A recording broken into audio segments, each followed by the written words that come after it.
with an angel playing a harp. That, to me, would be so boring. I think you'd get tired of that after a while.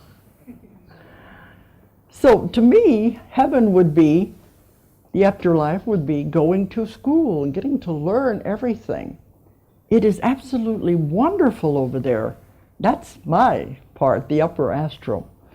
Now, when you go to the upper astral, and I've had hundreds of people go there, and they all describe it the same way, that there's what is called the Temple of Wisdom Complex. It's a whole series of buildings. And one of the first places you can go as you arrive there is called the Healing Temple. Now, the Healing Temple is like a dome-shaped building. They always show a long line of people coming in with their greeters, their guides with them. And it's a long lines coming into this round room that has a dome on top.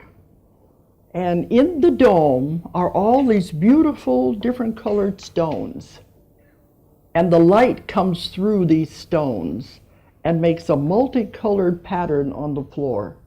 It's very, very beautiful. I've had somebody else see it from the outside, and they said the colors are shooting out into the air on the outside of it. But anyway, all of these places on the upper astral have their guardian that is there, and they'll take you and show you, what do you want? You know, they're always asking me when we come there, what do you want to see? You know, and they'll take us to where we want to see. So the guardian of the Healing Temple, as the person, say the person has died in a traumatic way, or if they've died from a lingering illness, the first thing they have to do before they can go on is go through the Healing Temple. And as they walk through the line, they stand in the center of the room. All of this beautiful colored lights come down and form beautiful colors on the floor. You stand in the middle of that, and it's like washing over you. And it washes every trace of any negativity, anything, everything, anything that's left hanging on is washed away at that point before they can go on, and they'll show them where they have to go. But it's really beautiful. And they told me I could be doing a great service to people by telling them you don't have to die to go to this place. If you have an illness or something, if you want to go to the Healing Temple, you can be healed there. All you have to do is know the description and see it in your mind, what it looks like. And you see yourself there and going up to it. And you can be there. You can do it in your sleep. You can do it before you go to sleep. You can program your dreams. I want to go there while I'm sleeping. And you will be there, and they will work with you. And they told me this would be very important for me to tell people this place does exist and it's accessible. They know you haven't died because they can see your silver cord trailing behind you. So they know, okay, you're going to have to go back to a body. But it's okay, you're allowed access to this place. So another part of this Temple of Wisdom complex is the tapestry room. And if you remember, if some of you read my Nostradamus books, I talk about the tapestry room. It's also mentioned in Between Death and Life, because it's a huge, enormous tapestry that goes it said it goes way, way up, and it goes as far as you can see. We have never been allowed to go all the way to the end because they say that part, there's things there you're not ready to know yet. But it's a huge tapestry, has all kinds of pictures and scenes woven into it. And there's a guardian of the tapestry room. And the one who was doing this, there'll be classes there, and he's explaining what the tapestry room represents. They said on the other side of the tapestry is our version of time. And people go to the tapestry room, especially if they're artists, sculptors. They said they go there and get ideas for paintings because everything is there. It is just in this tapestry. But they said every single person has a thread in that tapestry. Some of the threads are like tiny little threads. Other ones are like ropes. Other ones are like cables. Depends on your life. What are you doing? Some of the threads start out very small and they grow as they go through the tapestry. But the important thing is you all have a thread. It's all interwoven. So you're an individual, but yet we're all connected. We're all one. See what I mean? It's a perfect example of how we're one, but yet we're all connected. Does that make sense to you? We're all part of each other. We can never really separate from each other because we're all together. And it's an example of how we are all connected. So this was what that tapestry represents. And you all have a thread in there. Okay. Because all of these rooms have lessons that they're trying to teach people. It's like schools that you go to after you die. So the another place is the library. And that is really my favorite place. And they've all described it pretty much the same. It's a very huge library. If you want to look at books or if you want to look at scrolls, you can. The Akashic records are also part of this library. But in this library is all knowledge. Everything that has ever been and everything that ever will be. All knowledge is there. Everything that is known and everything that is not known.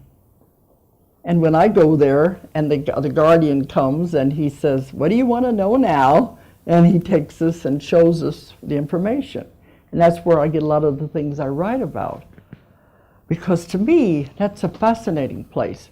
But if you don't want to go and read, all the way all around the side are rooms. You can go into the room and ask to see a certain thing, and it'll be shown on the walls like a holograph. It's kind of like the holodeck on Star Trek, and you be in the middle of it. And you can see it happening around you, and you can participate if you want to. And so some of the things I've written about, the person goes into the room, and they see these things all around them. So you can get knowledge in many different ways, by the books or by going into the room and asking questions. They said I was only limited by the questions. All I have to do is come up with a question and I can have the answer to anything I want to know. I said, you don't tell me that because I want to know everything, and that's why I'm constantly writing more and more books. I want to find all these things out. So the library to me is a very important, beautiful place. Then you have the schools. And there are guides, there are elders and masters there who were teaching every subject you could think of. They said you could learn absolutely anything. There's no limitations at all.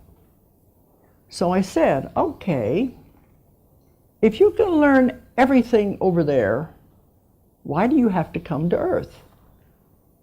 Couldn't you just stay over there in that beautiful setting and learn everything there? They said, no, because when you come to Earth, you learn it faster. You learn it quicker. You could learn it over there, but it's going to take a lot longer. You learn it faster by being in the physical body. Remember I said that Earth is a challenging planet and we come here to learn emotions and limitations. That's main things. But they said over there, it'd be like book learning versus hands-on experience. You know, when you go to college, you learn about chemistry, and you can read about chemistry in the book, but do you really understand it till you go into the laboratory and start mixing the chemicals together? That's a difference, isn't there? You can make mistakes too that way. Or when you're learning about auto mechanics, how to repair an engine. You can read the book, look at the pictures, but you learn more by tearing the motor apart, don't you? And putting it back together again. That's book learning versus hands-on. So when you're deciding to come back and you're talking about all these things, You say, okay, this sounds easy. Jealousy, hate, love, I can handle that, I can do that. No problem, no big deal. It sounds simple when you're looking at the book. And when you're over there, you're not involved. But what happens when you get to Earth? You feel the emotions. And you're interacting with everybody else who is also feeling these emotions, and everything is clashing. That's where the lessons are. Can you see how you learn so much more? By coming back and experiencing it firsthand. And then all the memories are gone, so all you know is right here. They said Earth is a strange planet because it's about the only one that they know of where you come in with everything erased. All of the other planets, all of the other beings know their connection to Source. We call it God, they all call it Source. They all know how they're connected with Source. They all know why they've come to their different lives. They have all this knowledge. And they also know they're never alone because they know they're connected with that powerful Source. But they said, you people come to Earth with all of this erased, and you think you're all alone. You think there is no Source. You don't think you're connected at all. Because they said, imagine what a test that is for people to think they're all by themselves and have to find their way back all by themselves. That is a tremendous thing.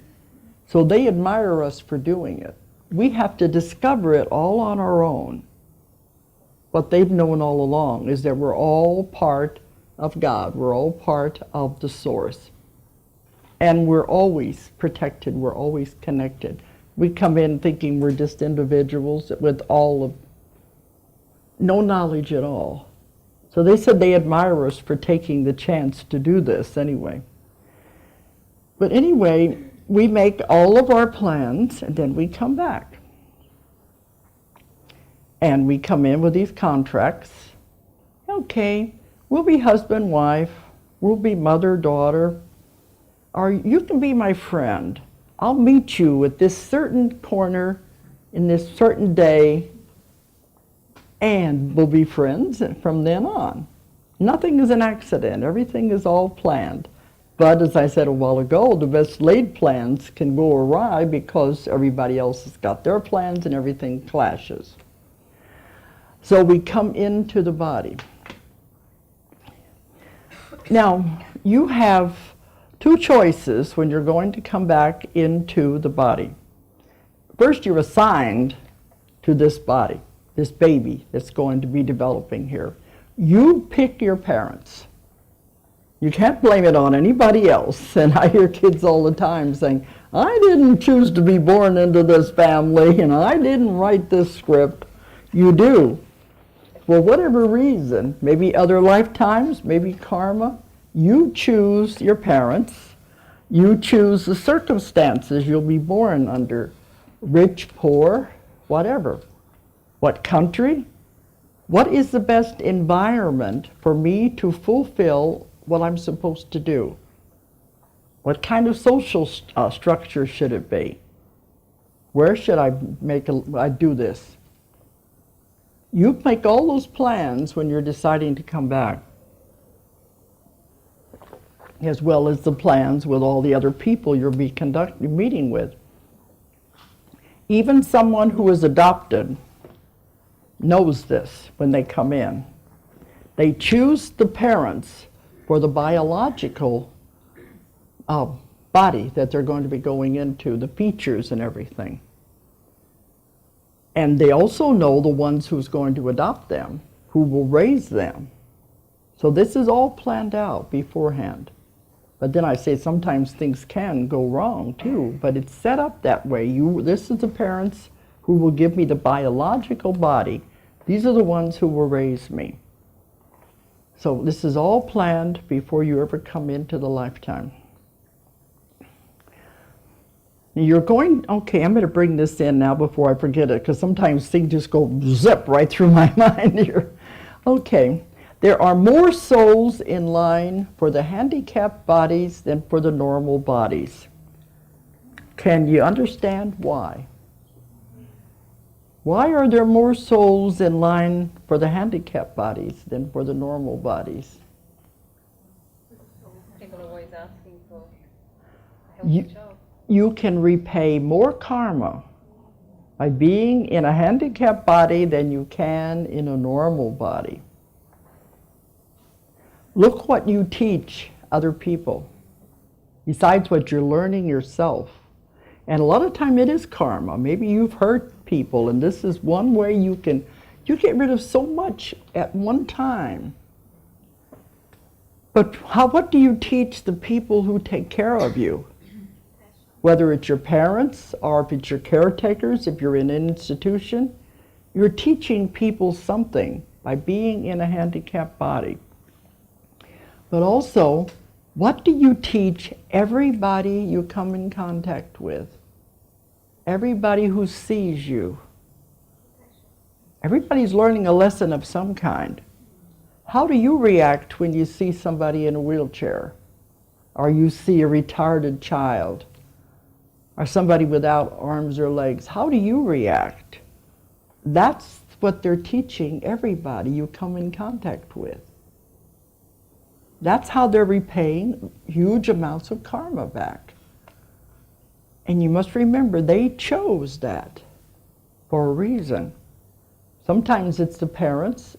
There's all kinds of ways this can intertwine. I always think when I see somebody like that, I always think, gee, you really picked a hard one this time, didn't you? Because you begin to see it from a different viewpoint. Now, when you are born, too, especially when you come into a life, you have to be everything before you're finished. One life cannot possibly do it. There's so many lessons you have to learn. I'm not even going to go back into the animals and all of that, because you have to be everything before you're finished. But if you understand we're all a part of everything, it makes us respect the earth more. It makes us take the environment more seriously, the ecology, because we're all interconnected with the earth. Earth is a living being. Everything is interconnected. All of our souls, all